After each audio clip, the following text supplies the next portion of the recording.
Welcome to the video, and in today's video we are going to be talking about how you, and if you're a pharmacist or a nurse or an allied healthcare professional, can find a designated prescribing practitioner in Brighton. As always, subscribe, like and share, and let's start to find out how you can essentially make this task easier.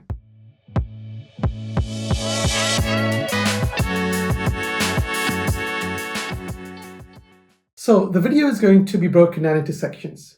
Initially, I'll explain to you what is a designated prescribing practitioner, why do you need one, discuss a bit about the course, and then we're going to focus on Brighton and the course that they offer. So we have my laptop here just to make sure we don't miss anything. So let's get into it. First of all, you must understand that this course, or a designated prescribing practitioner, is an individual who is providing a role that is required if you are looking to undertake the independent prescribing course, also known as the V300 course, or maybe the non-medical prescribing course, as a pharmacist, nurse, paramedic, physio, allied healthcare professionals. So it's not designed for, and we get a lot of these requests for individuals who don't have or not part of a regulated body. So you have to be a nurse, pharmacist, or an allied healthcare professional. For example, podiatrist, dietitian, paramedics, physios, and so on. Key thing to remember. So if you're a beautician or you're not part of a regulated profession, this video won't be ideal for you because you won't be able to do the course. So a designated prescribing practitioner is an individual, and this is someone who's been qualified for 3 years, has experience in prescribing and teaching, and is going to act as a supervisor.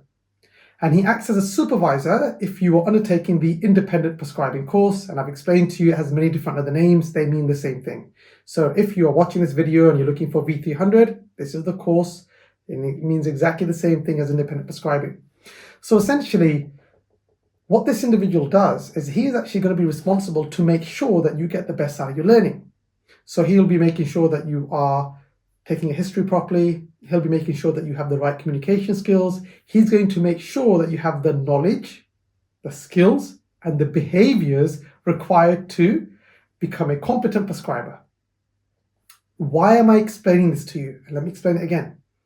This individual is designed to test you, to confirm that you're competent. He's not there to teach you how to take a thorough history, teach you how to examine, teach you how to develop your clinical skills. That's not what he's there for. He's there to assess you. I had a conversation with a nurse a couple of weeks ago, or a pharmacist actually, and they weren't too sure. And they thought, I'll do the independent prescribing course, I will learn all my clinical skills, and I'll be good to go. And I explained to them that the independent prescribing course is not designed to teach you clinical skills. You already must have the skills. You already must be working at an advanced level. And you must be able to diagnose, manage, and treat a particular condition. Then you are ready for the independent prescribing course. Let me give you an example.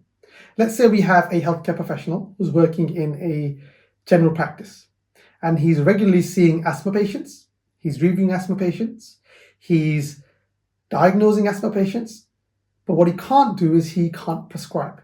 So he writes a thorough history, he writes a referral letter to the GP then looks, they have a conversation, the GP says, okay, you're right, this patient does have asthma, let's start him on the treatment, are you happy to follow up, are you happy to monitor?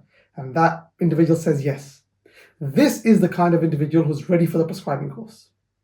Let's give another example of an individual who is essentially, again, working general practice, doing medication reviews, but is not actively able to diagnose, isn't actively involved in patient care, isn't able to treat, is not worth the differentials, but wants to do the independent prescribing course to develop the clinical skills. That is not what will be appropriate for you. This individual, on the other hand, needs to get in touch with CPD and start doing various CPDs, start getting clinical supervision, start becoming more competent in his scope. So to gain competence, you have to, first of all, understand the competency framework. So let's say you go into Google, type in asthma competency framework. That will come up with a list of skills, knowledge, and behaviors that you must have to be competent in your scope. That's what you should do first. Right, so let's say you're already competent. So you're already diagnosing, you're treating, the only thing you're not doing is prescribing. You need to find a supervisor, also known as a designated prescribing practitioner in Brighton, also known as a DPP. Also used to be known as a designated medical practitioner because at the time only doctors and not pharmacists, doctors and dentists could act as this supervisor, but it's changed now. Nurses, you might call it a practice assessor. You've got to find this individual. As explained, must be qualified for 3 years, must have experience in teaching and training, must be working at advanced level, must be competent in your scope of practice, and must be prepared to essentially undertake the course itself and support you. Right, let's talk about the course. At Brighton, it's up to a 6-month course. Fees are around £2,500. The course itself is designed to teach you the legals and ethical framework around prescribing, working as part of a multidisciplinary team, and overall understanding the governance around prescribing. The course at Brighton University is not designed to teach you clinical skills. There may be elements of clinical skills teaching involved in there to test your competency, but it's not designed to handhold you on how you take a thorough history, how you examine, how you treat in your scope of practice, because there's going to be various different other healthcare professionals there. It will not be possible for capacity reasons to be able to essentially take one student and teach him the ins and outs. You'll learn general skills, you'll learn general clinical skills, but it's all about enhancing what you already know and improving what you know as opposed to starting from zero. So what sort of assessments can you expect at Brighton University? Usually most universities have a written exam. Some universities have a presentation, there's a portfolio, and there's an essay. So these are the key components to remember that you're going to have to prepare for. Now, how do you find a designated prescribing practitioner in Brighton? My first advice to you would be get in touch with the local universities or local colleges who offer training for pharmacists and healthcare professionals. Speak with them. See if they can recommend someone or know someone or are able to advise. If that doesn't work, get in touch with local hospitals. Speak with them, see if there's anybody who's able to act as a supervisor. But first thing is that you must have a clear understanding of what's required from a supervisor, because you may approach a supervisor, then they may ask you, okay, I'm happy to do it. How many days? What sort of signatures are required? What work has to be done? So it's important for you to remember that you have an understanding of what the role of a DPP is. And you can go to Google and type in the Designated Prescribing Practitioner Competency Framework, and it lists a whole framework there on what the DPP has to be able to do. Let's say at Brighton that doesn't work for you and you're still searching, how do I find a DPP in Brighton? Where do I look? I've tried the university, they're recommending this, I'm not entirely convinced. I've gone to the university hospital and again, lack of availability. Again, why? Because of the shortage of doctors, shortage of healthcare professionals. We're overworked, it's difficult to find someone who can commit and train and teach. Then you wonder what to do next. Should I pay privately? What do I do? My advice to you would be go to LinkedIn. Go onto LinkedIn Sales Navigator or LinkedIn, type in doctor or pharmacist, Brighton, build your network.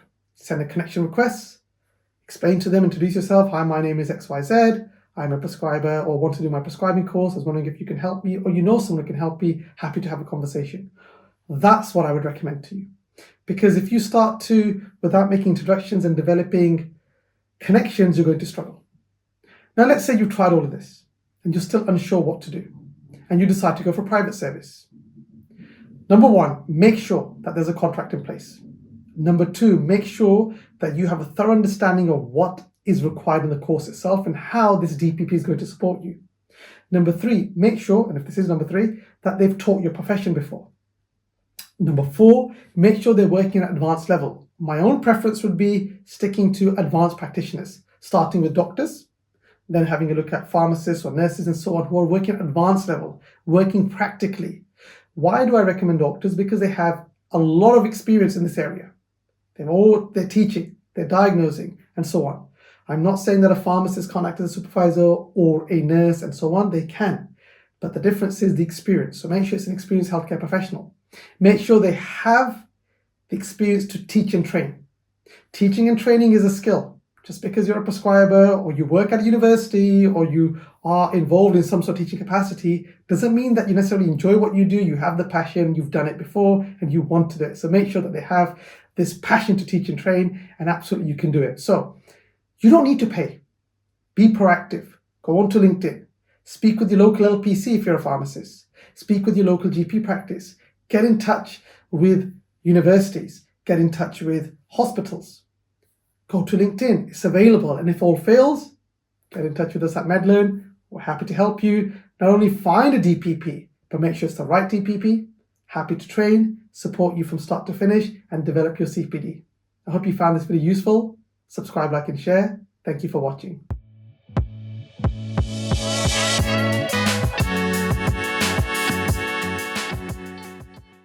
Welcome to the video, and in today's video we are going to be talking about how you, and if you're a pharmacist or a nurse or an allied healthcare professional, can find a designated prescribing practitioner in Brighton.